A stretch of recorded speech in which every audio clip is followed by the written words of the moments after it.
Luis Scott-Vargas up against Frank Skarren? The champ! Wow! Hey, they really did. Everybody did come out for this tournament.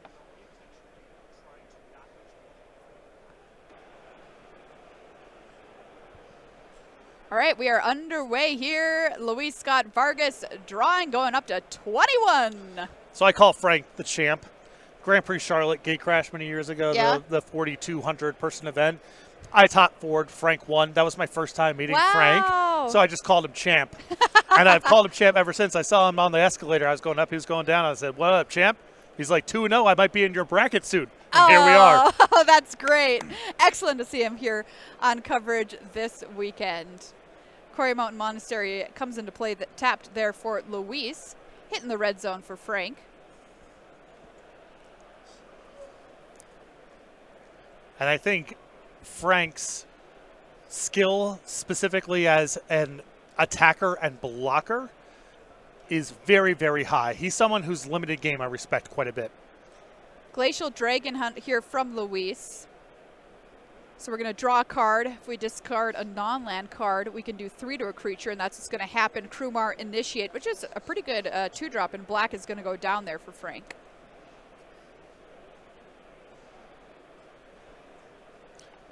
Frank, originally from the Long Island area, now a game designer in Los Angeles. The Magic player to game designer pipeline is real. Yeah, there's a lot of us. There's a lot of us.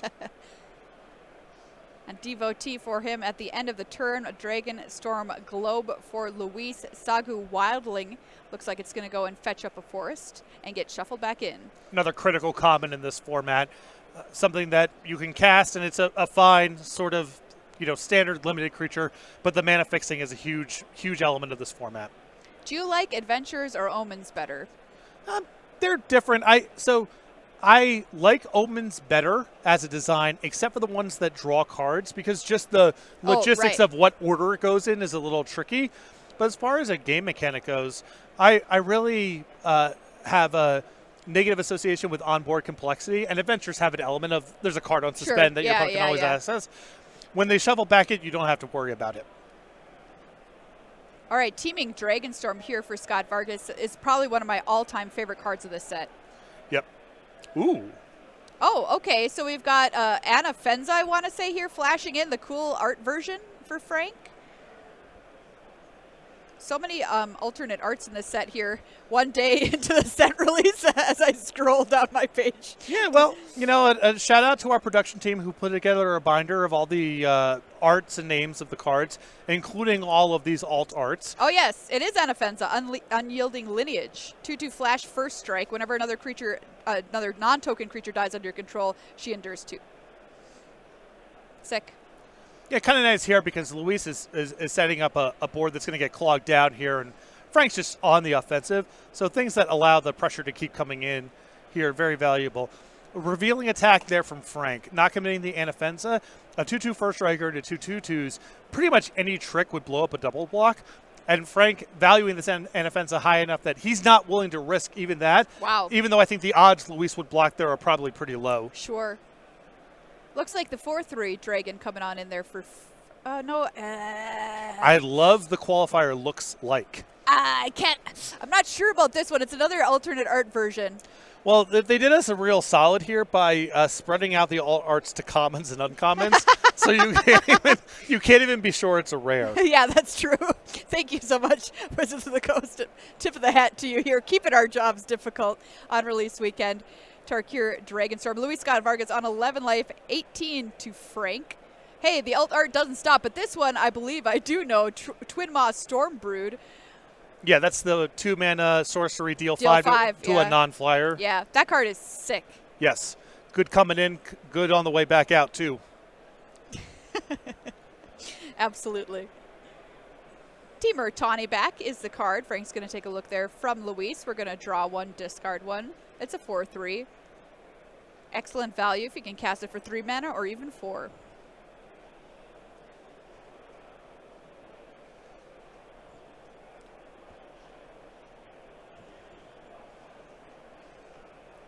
And we're putting a Karu Goldkeeper into the graveyard for Luis, which is very nice because it can come back. put some counters on stuff later in the game with its renew ability.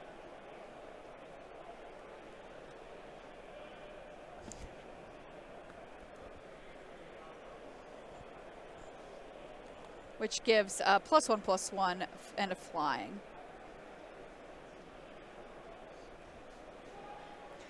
Even though Luis is at 11, last round we saw his ability to basically claw his way back from a position that didn't look so great. Yeah, the thing that Luis is really missing right now is defense for the air. Sure. Another flyer here from Frank. Luis down to 7.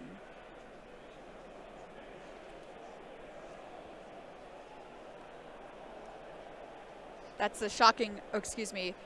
I'm going to get this dragon's name wrong. There's a lot of red dragons in the set, okay? All right, chat.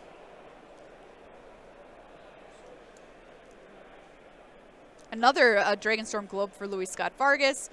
We're going to take care of one flyer from Frank with Kin Tree Severance, which is an excellent removal spell. Oh, I think a mystery has been revealed. That looked like Ward discard a card. Oh, okay. I think that's a clue. The Scavenger Regent. Scavenger Regent. That's the 4/4 flyer with Ward and has Exude Toxin, the black XX. Oh, sorry, black X -X to non-dragons. One of the top cards in the set. Yeah, this card is excellent. Set's a little light on sweepers, and this is one of the ones with one of the more extreme ceilings. And it's also just a fine thing to be casting. Yes. Good, excellent on either half of this card here. And hey, maybe you cast the first half and then you shuffle it back in, exile Toxin and exhale Toxin and shuffle back in and then cast the dragon later. That's a dream. Or just Toxin again. Yeah. This is one of the ones where you kind of some amount of the time you just keep on omening. Yeah. At the pre-release, I did cast an Omen and then I drew it the next turn. What was pretty sick. What Omen? Oh, God, which one was it? It wasn't one that was too backbreaking because my opponent wasn't that upset about it. That's how I'm remembering. Attack there from Frank. Trades from Luis Scott. Vargas still sitting at 7. Twin Maw Stormbrood coming into play here.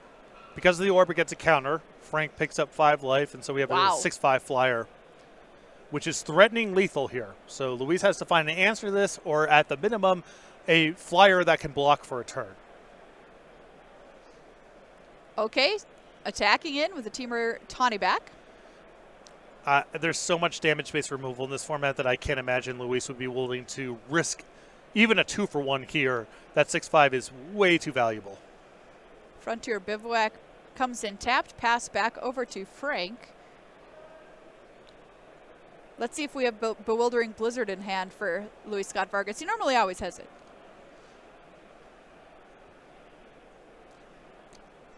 It seems very likely, but he also potentially gave some information, or it's a Chicken Boys! The possibility of information, but with that attack on the last turn.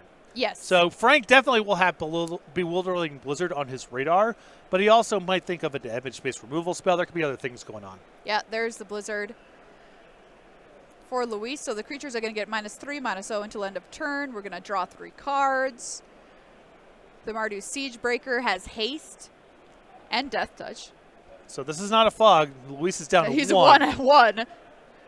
All right, what do we draw?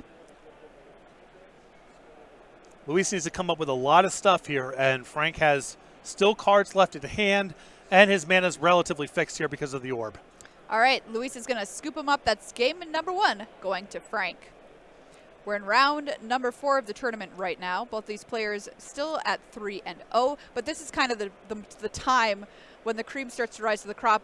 The cream starts to rise to the top. Excuse me, with players and their decks. The rares are going to keep on getting better here as we finish out day 1. Part of what I love about this tournament too, this tournament is sort of analogous in some ways to the old Grand Prix that used to be the open entry, you qualify for the Pro Tour, whatever. The top players in those events had upwards of 3 buys. So it was pretty rare that the best players didn't make day 2, and often day 1 a top player might go through the tournament without playing against another top player, or maybe just one, or whatever. Right. Here, because there's no buys, it's just everyone's going round one. We have, Ben Sek versus Matt Nass in round 2. That doesn't even get on camera. We have a 2-time limited Grand Prix champion in Frank Skarren going against one of the greatest players of all time, against Luis Scott-Vargas in round 4. Back in the Grand Prix system, we would be lucky if this was a round 4 match. So yes. that it came off their buys, and we just got lucky. I think in this event, we're going to see a lot more top players squaring off through rounds 4, 5, and 6. Today we've got 8 rounds of Swiss play. 6-2 record or better is what's needed to come back in battle on day number 2. And tomorrow we are drafting, which I am very excited about. Let's take a look at our sponsors here for this event and say thank you to them. Thank you to Dragon Shield for being one of the incredible sponsors of this event, one of the best sleeves you get in the business that you can get, as well as Beckett. If you need to get your cards graded, they are who you want. Yep. I personally can vouch for Beckett. I have a beta Dragon Whelp slab that's in my recording studio. I've used them for sports cards as well. Really the best in the business, and Dragon Shield, I know you and I each have our own connections to that brand. Indeed. We love them here, and we're very, very happy for these two companies to be sponsoring this event. Yes, absolutely. Thank you to them so very much here, Spotlight Dragons, as the players get shuffled up for game number 2. I know Luis was saying that all he wants to do, his only goal here this weekend, is to make day 2 so he can come back and draft. He's just itching to draft. I've done probably how many drafts have I done of this format at this point? 20? I'm not sure. I've built, I think, 15 physical sealed decks. Yeah. That was most of the prep that I did, just to get a feel for how does this usually go and what are the commons and uncommons to be looking out for. Right. It is a sweet format. Yeah. I think it might be early days. It might be the set of the year. I'm calling it. Well, it's all early days now. Back, again, when I was playing competitively, you had blocks where you'd be playing with the set for a year. Yeah, and that's true. Even a good set you'll get tired of. Yeah. Now you get to experience it. It's this rush of processing all this new information, and then before you know it, the next set's out. All right, here we go. Underway in game number 2, Dragonfire Blade coming into play for Luis and a Quarry Mountain Monastery. This blade gives +2/+2 in hexproof for monocolored, equipped 4. Costs 1 less if you've got a lot of colors of creatures on the battlefield. Obs on Devotee for Frank. Probably the best Devotee of the bunch. Sort of a play pattern onto its own, as opposed to a lot of the other Devotees, which are nice as mana fixers, but maybe a little bit below rate. This actually has spots of coming up where that second power is really impactful. Channel Dragonfire is going to take care of that Devotee. Frank's going to go up to 22 here. You're going to have to fight with Paul because he said the Mardu Devotee was the best Devotee. In sealed or in draft? Good question. In draft, I could buy it. Okay. Yeah, sealed, we saw Reed just play that and not untap a lot. That's true. Wow, we're not even in his match and the roasting has begun. We're not. You brought up Cheon. I just, you're asking me, Monastery Messenger was the play there for Scott-Vargas. Got Caustic exhaled away, and now here we've got the green. Excuse me, not the green. I was going to say this is the green Dragonstorm. Definitely not. This is the white one, Teeming Dragonstorm. Get 2 2/2s. That's a cool art version of this card. Yeah, Frank looks like, I'm not accusing him of any impropriety, but it looks like he went over to one of the dealers. Yeah, got a lot of alt arts. He's got a lot of alt arts in his deck. What the heck, Frank? Twin Mouse Stormbrood here for Luis. Gets a counter thanks to the Dragonstorm Globe. This is my favorite of the cycle of the dragons, Twin Mouse Stormbrood. Both sides are just so good. I also like that you're getting a bunch of non-flyers, and the recursion involves playing a flyer. So you get the spread of keywords on the battlefield. Yeah. And I think that Magic is typically more fun when you have some flying and some not, some trample and some not. And that design in particular does a really nice job of making sure there is going to be a spread going on. We had another one there from Luis, and we are going to do a Charring Bite to take care of that Venerated Storm Singer from Frank. And the bird's going to pick up the knife. And it comes. for 7 points of damage, knocking Frank down to 15. LSV at 22. The dragon wielding the sword, huh? I love it. That's one of our shortcuts in game design conversation about you got to be up for a little bit of an abstraction sometimes. Not every story is going to be perfect. And ours is River Boa equipped Bone Splitter. We got a snake with an axe. Hey, you know, it can coil around it. Right, a dragon with a sword isn't quite that bad, but you know, you gotta suspend disbelief a little Look, bit. this thing has 2 heads. Either one could be holding the sword. Exactly. In its mouth. But they could be passing it back and forth. Very cute. Teamwork makes the dream work. Oh, Molten Exhale takes care of the other Twin Moss Stormbrood on the battlefield, swinging on in. Frank down to 12. And Frank there with a little tip off of that was really bad for me. The way that the pro player does that sometimes. Lower lip out and a quick nod. Yep. Yep. Yeah. Yeah. Had to be something that costs exactly 2. And anything that costs exactly 2 probably is not going to be that good. Yeah. And unfortunately for Frank, it was. And it was. In come the 2/2s off the teaming Dragonstorm. That did get bounced back to his hand. We might see a replay here, and indeed we do. We're going to make 2 more 2/2s. God, I love this card. Yep. Frank is looking at a 2-turn clock here, even picking up 1 life here. So again, find a removal, at least find a fire to block here, to say nothing of Luis still having a lot of cards in hand. And the monastery that's keeps the action coming too. Yeah. All right, there's the tokens for Frank. Back over to Luis with his giant dragon. Holding a dragon blade. Dragon fire blade.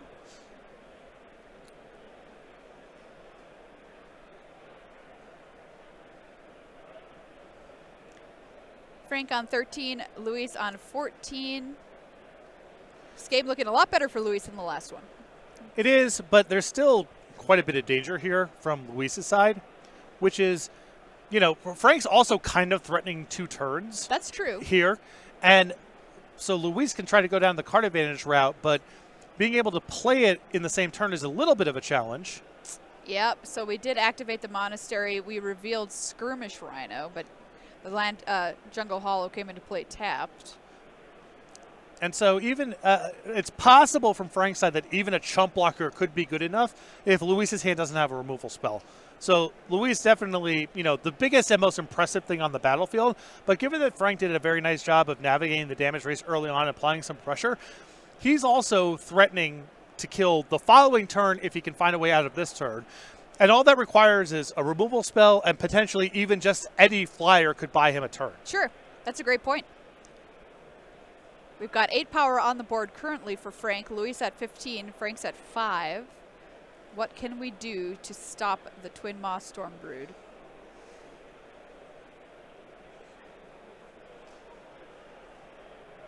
Reigning Victor here is going to give one of these tokens +1/+0 and indestructible until end of turn. Doesn't change the race on the table. This is still 2 turns. Luis goes to 6. And there comes Scavenger Regent.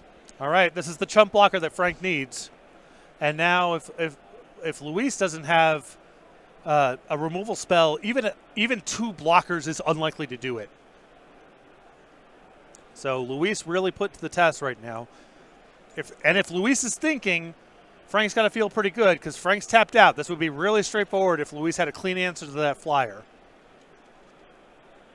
We do have the Skirmish Rhino over there too, which can gain him a couple of life and drain Frank.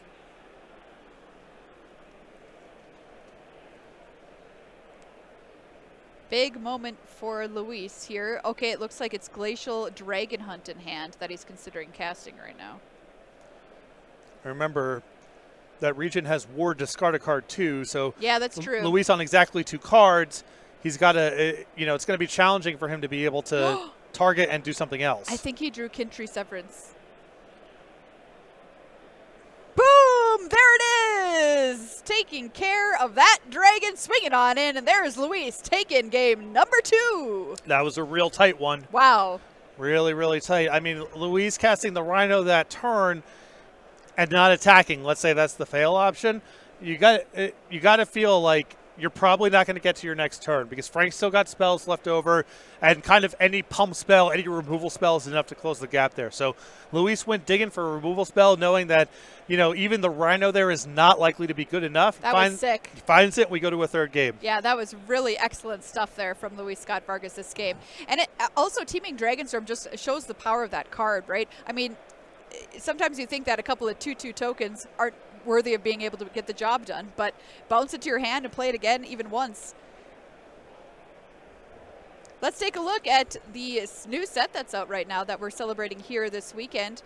Tarkir Dragonstorm just got released yesterday. Very exciting for a lot of the players to be playing it here this weekend. A lot of card reading going on as to be expected. You can order it now if you head to starcitygames.com/mtg-TDM.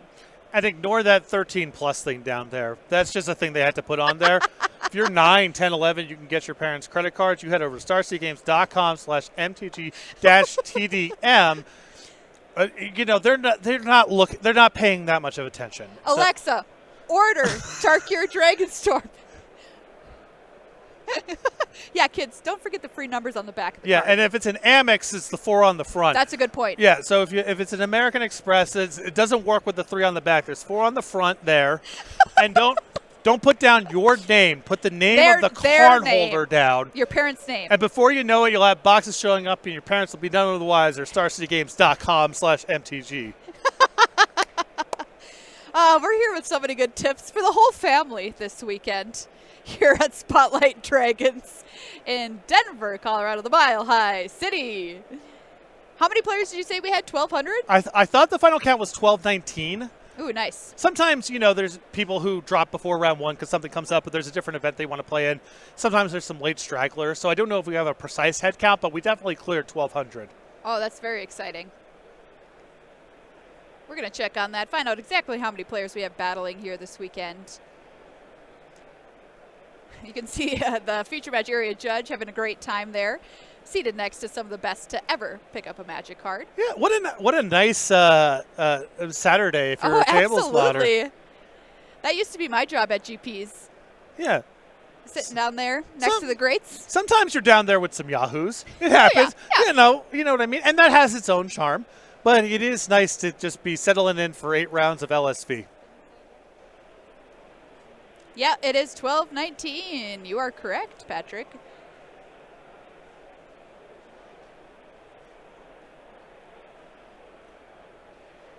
All right, so Frank has kept his 7. Luis here, first mulligan. Glad Frank could make the trip out. He and I were hanging out in Los Angeles earlier in the week, and I was leaving on Thursday. Wow, you're so cool, world traveler. And I said, I guess I'll see you tomorrow. And here he is. God, that's cool. Yeah. Let's see if Luis likes the 6 any better here. Doesn't look like he loves it from that reaction, but sometimes you got to keep it anyway.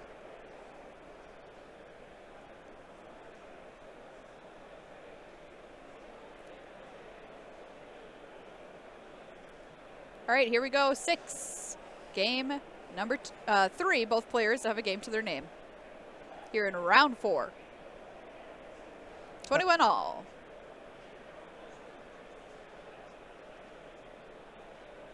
All right, this is Riling Dawnbreaker, which is going to make it 2/2, which is the Omen half of this dragon. Another great dragon.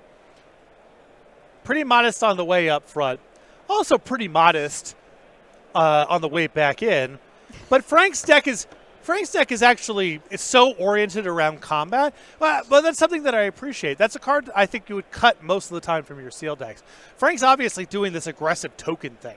Yeah. And so this card that a lot of the time you would sort of discount actually fills a meaningful role in this deck. It's also a dragon to recur the enchantment that we saw earlier. Yep. Absolutely. I love that in sealed, where it's a card where 80% of the players in the room probably wouldn't play it, even if they were white. But Frank is very happy to have it in his deck. Man, I feel like I'm getting called out now. I would play that card. Maybe I'm being obnoxious about it because I had it in the pre-release and it didn't do it. Very strongly correlated to the games I lost. Okay. it was a heavy That's feature fair. of that.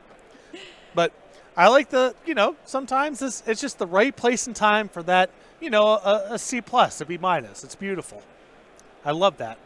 Dragon Blade was the play from Luis last turn. Anafenza flashing on an unyielding lineage 2/2 first striker. Whenever another non-token creature you control dies, she endures 2. All right, here we get to see the splashy card that had a lot of fun in earlier rounds. And this is potentially an excellent matchup for this. Yeah, that's a good point. We saw Luis, play a control mirror where he's able to pump it up and look at a million cards or whatever. In this matchup, Luis would gladly pay 4 mana for 2/1 indestructible, no more text, because Frank is doing so much generating 2/2s. So this is a potential shifter here in the matchup. There are removal spells in the format. In black and white, you have the Oblivion Ring analog. You Caustic have Exhale. Caustic Exhale that can tag it. So it's not for sure going to stick, but if Frank can't answer it, this could be a huge problem. All right, let's see what Luis does here with his turn if he wants to suit up the Fang Keeper with the blade. I think he might have accidentally flipped his hand around on his chest. Don't know if Frank caught anything. Ooh. But also in this tournament, there's so much reading going on that even if you saw a card, you might not have seen a card. I mean, look, they both have so many alternate arts in their decks. We don't know what the cards are anyway. That is true.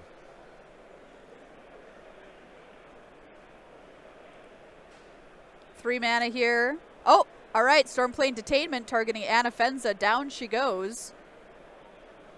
Blade equip, and attack for 4. What are you going to do? Luis obviously not concerned about the Osseous Breath here, as Kodos is indestructible. You would assume that if Frank had a removal spell that could exile, you would have seen it by now. Yes. There's also the Flash enchantment, but Frank can only get that down to 4 mana even if he has it. So I think that if there was pretty much any risk of that card dying, Luis would not have committed it to combat. But because I can't even think of a card that could be there. Luis is comfortable getting in and attacking. Yep. And look at these. Frank is just chump blocker after chump blocker so that he protects his own cards. And here's Meandering? No. Ambling Storm Shell. There it is. What's the difference between ambling and meandering? It's like the same word, kind of, right? Gosh, what is the difference? I think meandering is a different. It's like also being. Meandering is going more in a weird direction. I think it's like an emotional form of wandering as well. Yes. Yes. You have maybe no destination, but you're enjoying the journey. Kodos hits. Let's take a look at what we're casting for free. All right, I'll take a 3/3, thanks. Oh, and also this other 3/3. Yeah, so important to note there, Luis cannot cast the hybrid card because it has a converted mana cost of 6. Oh, thank you. Yes. So that's why Luis went to play it, but because it says you can play the spell not paying costs, it counts as a 6. And because Kodos only has 3 power, that not the most intuitive thing, but there it is. Yep, and that's enough. Luis Scott-Vargas is going to take down this match over Frank Skarren, advancing to 4-0.